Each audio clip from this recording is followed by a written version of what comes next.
Welcome, Sagittarius. This is your weekly focus for April the 29th through to May the 5th, 2024. I'm Tilly. This is Tarot with Tilly. Thank you for being here. Truly, thank you so much for your support. Let's turn to the cards and see what they reveal about your week going forward. So our underlying energy is the Seven of Cups.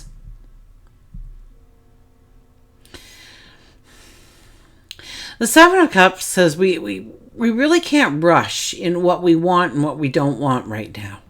We really have to think it through. Some things that may look to us are actually good things for us coming in. And some things that look marvelous and wonderful could really trip us up in the long haul.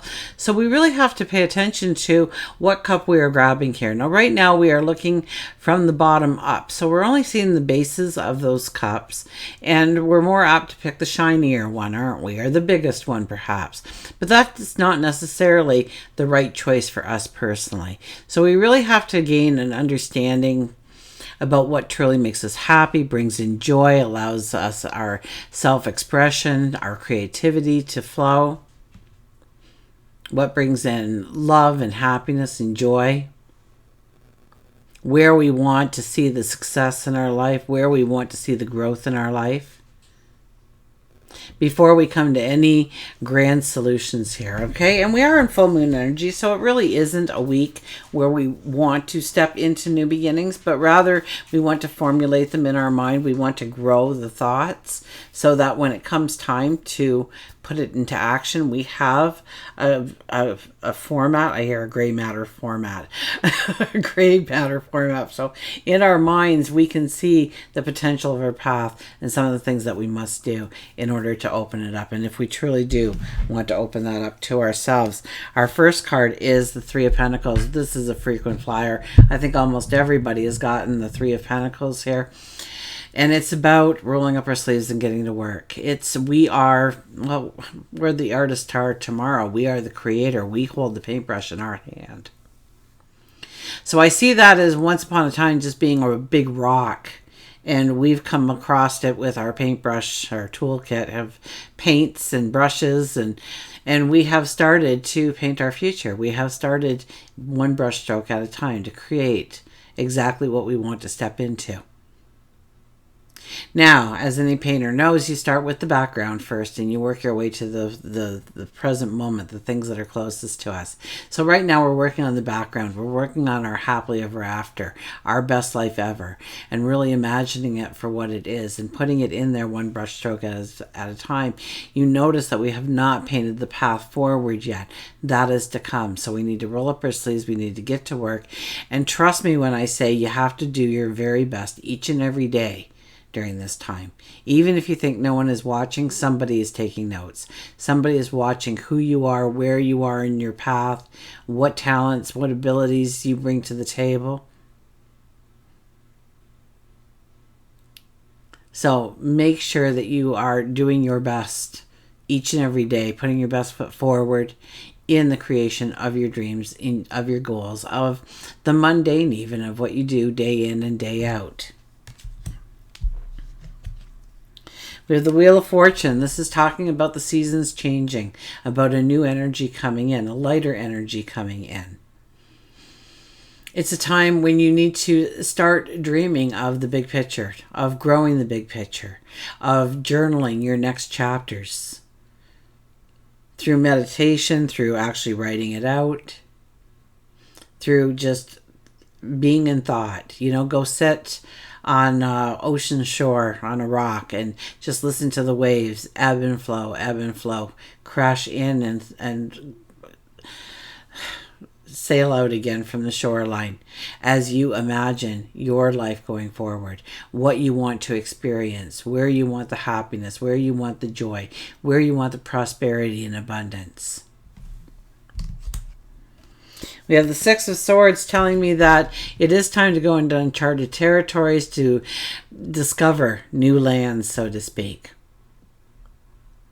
This is a time when we are strong. The water is very calm. It's the path is supporting our walk forward.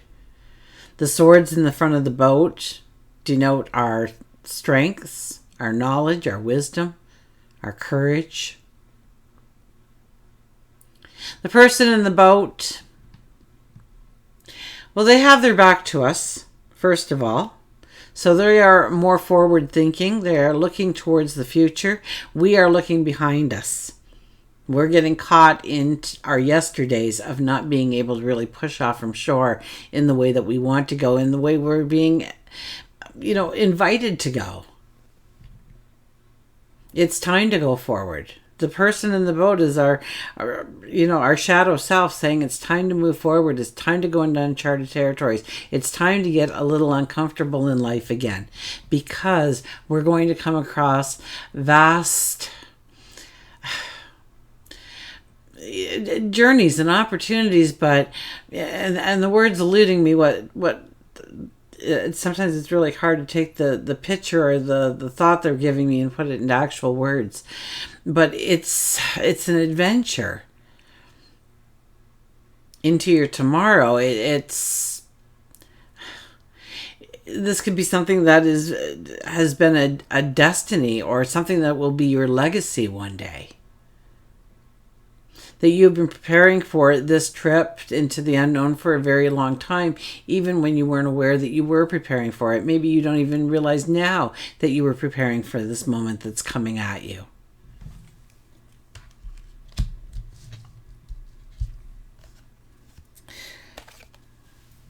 Happily ever after. Best life ever. That is what's driving you. What do you truly want your life to be like going forward?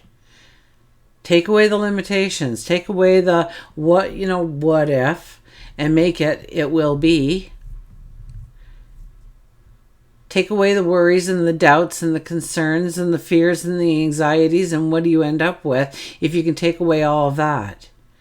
If you woke up tomorrow morning and everything was your best life ever, what would it look like? What would it entail? Would you be sleeping until 11, or popping out of bed at the first light of dawn, ready to start your day with enthusiasm, embracing all that there is around you? What does that look like? This is a time to get very serious. This week is a time to get very serious about what you want your best life ever to look like.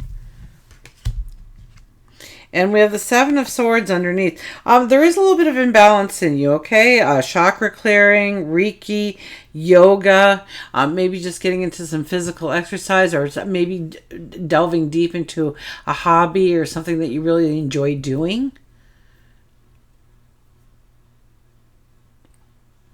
To kind of bring you back into line. Also, be careful who you share the things with. Sages, for the most part, are open books. You talk to people about things, and then you go, oh my gosh, I can't believe I told that person that about me. Why would I tell them that about me? And this is the kind of energy you're going to have to worry about this week, because there could be somebody that is trying to tear you down so that they can raise themselves up, make you look bad, backstab you in some way. I always use the elevator example for this card. You're in the elevator, it's Monday morning, you're going to work, and your coworker is with you, and you start talking about, I had this great idea this weekend, how we could double productivity in the shop.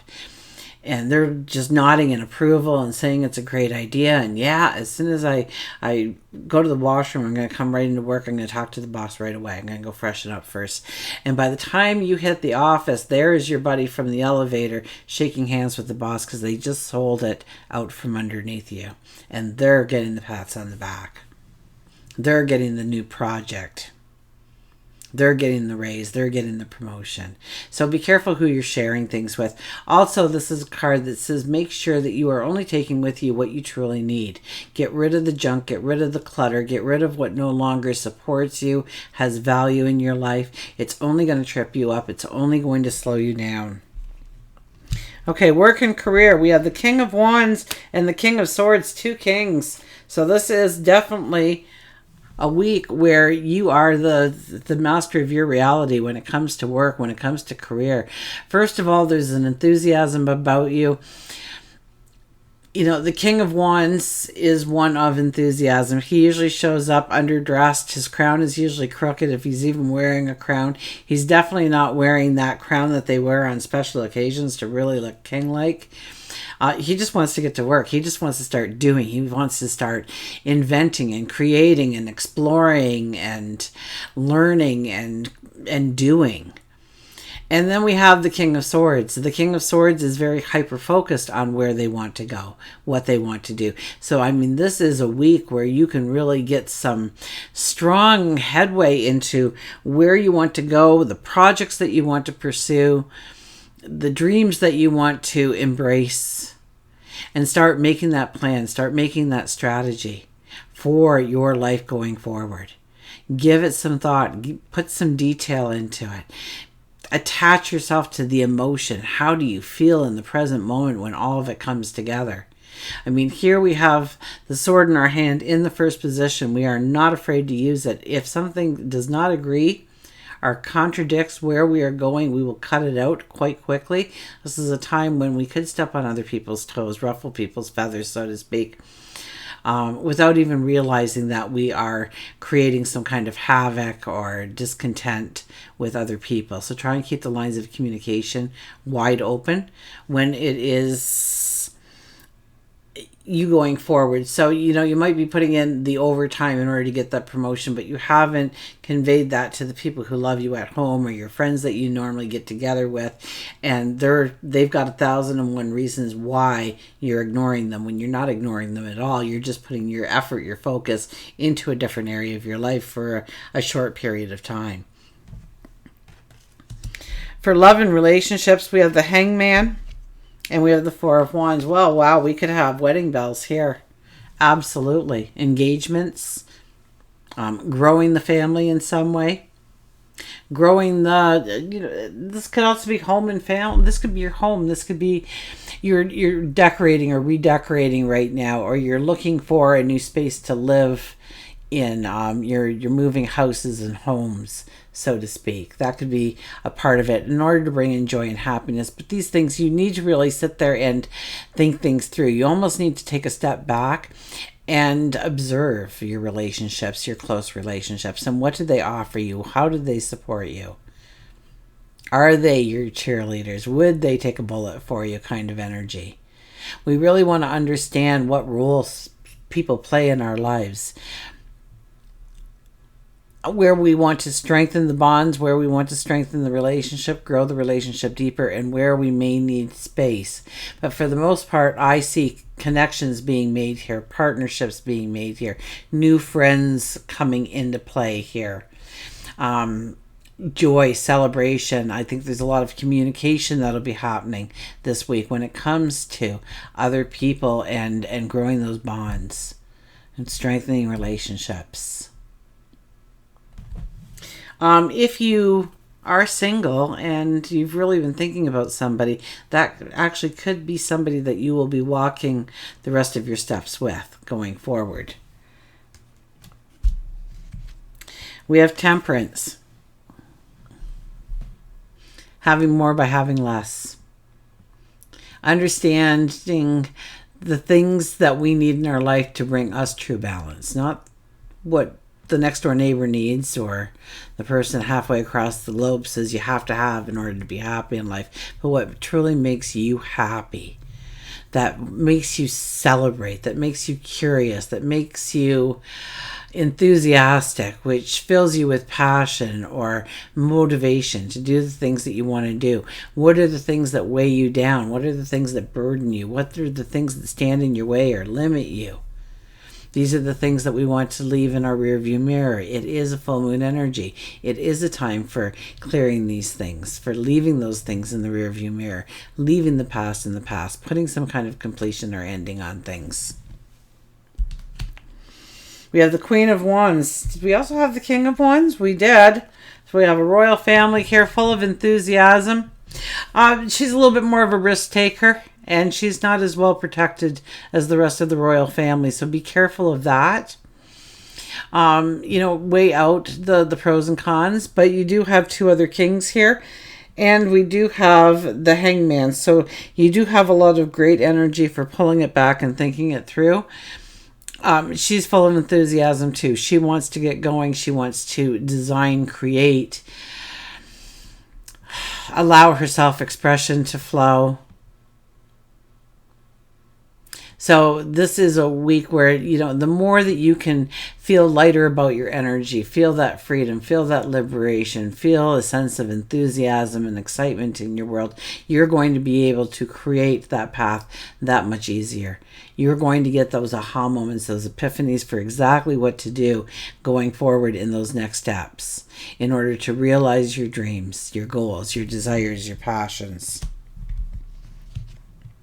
And we have the Page of Wands. The Page of Wands is really just contemplating. Think about what you want to bring in. So this is really just a validation to the rest of the reading, saying that you have an open landscape behind you. There is nothing holding you back from putting whatever you want into your future, into your world going forward. The only limitations that are there are the ones that you place there. So release that anxiety, that fear that doesn't let you dream after a certain point. Push through that and see the marvels that you can actually bring into your world once you scratch the potential of who you are. Until we meet again, remember, I do love you.